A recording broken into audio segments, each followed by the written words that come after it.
बिहार विधानमंडल का शीतकालीन सत्र आज से शुरू हो रहा है, जो 10 नवंबर तक चलेगा। इस बार बिहार सरकार जाति आधारित जनगणना की विस्तृत रिपोर्ट सदन के पटल पर रख सकती है और उस पर चर्चा करा सकती है। इसके बाद आरक्षण का दायरा बढ़ाने पर अंतिम फैसला लिया जा सकता है। वहीं मुख्यमंत्री नीतीश कुमार पहले ही कह चुके हैं कि जाति आधारित जनगणना के आंकड़े शीतकालीन सत्र के दौरान विधानमंडल के पटल पर रखे जाएंगे। सीएम नीतीश ने यह भी कहा था कि राज्य में आरक्षण का दायरा बढ़ाने पर अंतिम फैसला विधानमंडल में चर्चा के बाद ही लिया जाएगा। जातीय जनगणना की रिपोर्ट विधानमंडल के दोनों सदनों में रखा जाएगा। तो देखिए, विधानमंडल सत्र का आज शुरुआत होने वाला है और दोनों सदनों में जातीय गणना की रिपोर्ट रखा जाएगा पटल पर। और आपको बता दें, इससे पहले ही मुख्यमंत्री नीतीश कुमार ने ये बात कही है। 10 नवंबर तक ये शीतकालीन सत्र चलना है, जिसमें 5 बैठकें होगी। जातीय गणना पर सरकार चर्चा करा सकती है, तो वहीं विपक्ष की तरफ से भी मुंहतोड़ जवाब देने के लिए पूरी तैयारियां कर ली गई है। धारा 144 लगवा दिया गया है विधान सभा के आसपास। वहीं 500 पुलिस बलों की तैनाती भी की गई है, ताकि कोई शोरगुल हंगामा ना हो।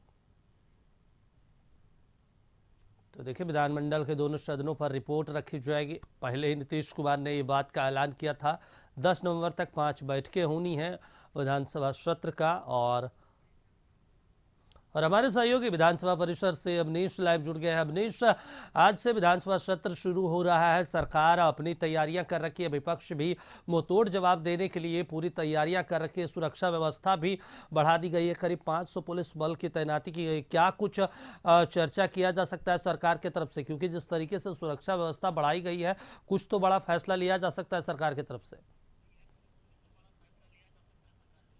हाँ बिल्कुल, देखिए विधानमंडल के शीतकालीन सत्र की शुरुआत आज से हो रही है। देखिए, तस्वीर आपको दिखा रहा है, ये विधानमंडल परिसर की तस्वीर है और काफी संख्या में जो है वो पुलिसकर्मी की तैनाती की गई है। तो देखिए, विधानमंडल के शीतकालीन सत्र काफी मायनों में महत्वपूर्ण है। इन 5 बैठकें जो होंगी, उन बैठकों में खासतौर पर बिहार सरकार जो है आर्थिक सर्वेक्षण की रिपोर्ट भी सदन के पटल पे रखेगी। तो काफी दिनों से ये चर्चा हो रही थी कि जो आर्थिक सर्वेक्षण की जो रिपोर्ट है वो अभी तक सरकार ने सार्वजनिक नहीं की है, लेकिन अब जो जानकारी मिल रही है कि विधानमंडल के शीतकालीन सत्र में जो है आर्थिक सर्वेक्षण की रिपोर्ट जो है वो सरकार जो है वो प्रस्तुत करेगी। और देखिए, तमाम लोग जो है जो माननीय सदस्य हैं वो बाहर निकले हुए हैं।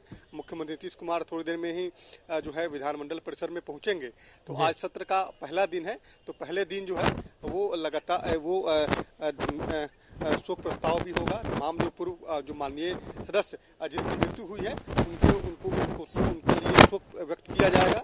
और उसके बाद जो है जो विधायक जो विधेयक है, 3 विधेयक, जो जानकारी मिली कि 3 विधेयक है, जिसको सदन के पटल पे भी रखा जाएगा। तो देखिए, आज से इसकी शुरुआत हो रही है। तमाम लोगों की निगाहें आज के विधानमंडल के शीतकालीन सत्र को लेकर है और खासतौर पर इस बार के शीतकालीन सत्र में जो है सरकार अपनी उपलब्धि भी बताने का काम करेगी। सरकार ने जो उपलब्धि हासिल की है, खासतौर पर जो बड़े पैमाने पर जो है बहाली हुई है, शिक्षकों की बहाली हुई है, उनको नियुक्ति पत्र दिया गया है, उन पर भी विशेष रूप से जो है चर्चा होंगी। खासतौर पर जो बिहार सरकार ने जो काम किया है, आर्थिक जो सर्वेक्षण जो कराया है, उसकी रिपोर्ट को भी सार्वजनिक करेगी। जातीय आधारित गणना जो सरकार ने कराई थी, उसके रिपोर्ट को सार्वजनिक किया गया है। तो अब जो है बारी है आर्थिक सर्वेक्षण रिपोर्ट की।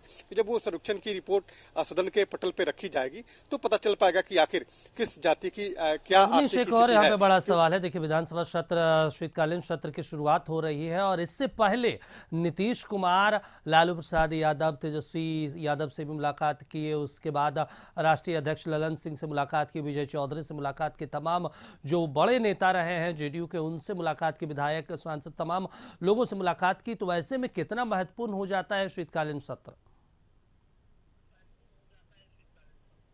नहीं, बिल्कुल, शीतकालीन सत्र काफी मायनों में महत्वपूर्ण है, क्योंकि शीतकालीन सत्र के दौरान जो बैठकें होंगी, उन बैठकों में सरकार जो है अपनी उपलब्धि भी बताएगी। और खासतौर पर पिछले दिनों मुख्यमंत्री नीतीश कुमार ने तमाम लोगों के साथ मुलाकात की। जो जेडीयू के जो बड़े नेता हैं, उनसे खुद मुख्यमंत्री नीतीश कुमार ने उनके आवास पर जाकर मुलाकात की। लालू यादव और तेजस्वी यादव ने मुख्यमंत्री आवास जाकर मुख्यमंत्री नीतीश कुमार से मुलाकात की। देखिए इन मुलाकातों के दौरान क्या बात हुई ये जाहिर है, गठबंधन कैसे और मजबूत हो इसको है वो बातें हुई है। लेकिन आज से शीतकालीन सत्र की शुरुआत जो है वो हो रही है, तो अब थोड़ी देर में मुख्यमंत्री नीतीश कुमार पहुंचेंगे और विधानसभा अध्यक्ष को जो है वो गुलदस्ता देंगे। तो और उसके बाद जो है जब सत्र की शुरुआत होगी तो जो जानकारी मिली है कि जो आर्थिक सर्वेक्षण की रिपोर्ट है इस सत्र के दौरान जो 5 बैठकें होंगी, बैठकों में के दौरान जो है वो उसको भी सदन के पटल पे रखा जाएगा। तो खासतौर पर आज इस सत्र की शुरुआत हो रही है और इस सत्र को लेकर सभी लोग उत्साहित है।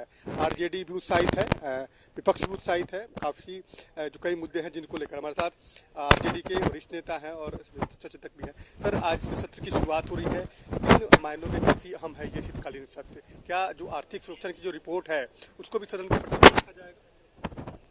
इस संदर्भ में भी चर्चा नहीं हुई है, लेकिन हाउस महत्वपूर्ण है।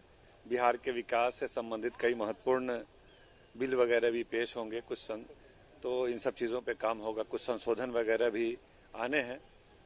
तो ये शीतकालीन सत्र बिहार के विकास में बहुत अहम मुद्दे सबको पेश किया जाएगा। मुद्दे हैं जिन पर विशेष रूप से आप लोग का भी ध्यान है या सरकार का भी? नहीं, आज वो सब चीज़ बताया जाएगा। आज के पेपर में उन सब चीज़ों पर आज से होना है। लेकिन महत्वपूर्ण यही है कि बिहार के विकास को लेकर के बहुत तत्पर है राज्य सरकार और उस पर तमाम विषयों पर विस्तृत चर्चा हाउस में की जाएगी। बिल्कुल, देखिए अब चर्चा भी होगी और देखिए बीजेपी के भी तमाम विधायकों के आने का सिलसिला शुरू हो गया है। जो बीजेपी के विधायक हैं भूषण बचौल वो भी पहुंचे हैं और वो भी लगातार मीडिया से बात कर रहे हैं। मुद्दों को लेकर सरकार को आप जवाब लेंगे, सरकार को कैसे करेंगे सर? देखिए, लोकतंत्र में विपक्ष की भूमिका सरकार को जगाने वाली होती है। सरकार जो कानून व्यवस्था बिहार में फेल है, साथ ही तुष्टीकरण की नीति पर सरकार चल रही है। लैंड जिहाद 1902 के सर्वे में कहीं भी जिस कब्रिस्तान का जिक्र नहीं है, गरीबों को बसने के लिए आवास के लिए घर नहीं है, सरकार ने बड़ी मात्रा में वैसे जमीन को घेरवा करके लैंड जिहाद किया है। धर्मांतरण की मुद्दा भी चल रही है और समाज में तुष्टीकरण नीति और जातिवाद का जहर घोल रही है सरकार। प्रखंड में, पंचायत में, जिला में, सचिवालय में बिना पैसे दिए कोई काम नहीं हो रहा है। मृत्यु प्रमाण पत्र तक भी बिना पैसे का नहीं मिल रहा है। राशन कार्ड 2000 रुपया देने पर बन रहा है। इन सारे मुद्दों को लेकर के एक सजग और सकारात्मक विपक्ष की भूमिका भारतीय जनता पार्टी निभाएगी। हिंदू मुस्लिम करते हैं, हम लोग रोजगार की बात करते हैं, हम लोग रोजगार दे रहे बड़े पैमाने। हम अगर हिंदू मुस्लिम करते हैं तो मैं पूछना चाहता हूं कि हमास पर आरजेडी और जदयू का क्या राय है। हमास पर अपना राय क्लियर करे तो बुझा जाएगा। तलवार बांटते हैं क्या? तलवार बांटते हैं, हम लोग कलम बांटते हैं। कलम बांटते हैं कि लाठी में तेल कौन पिलाता था, ये तो सारा जग जाहिर है।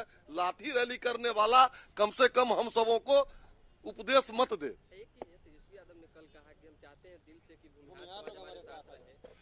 भारतीय जनता पार्टी जात की राजनीति नहीं करती है, जमात की राजनीति करती है।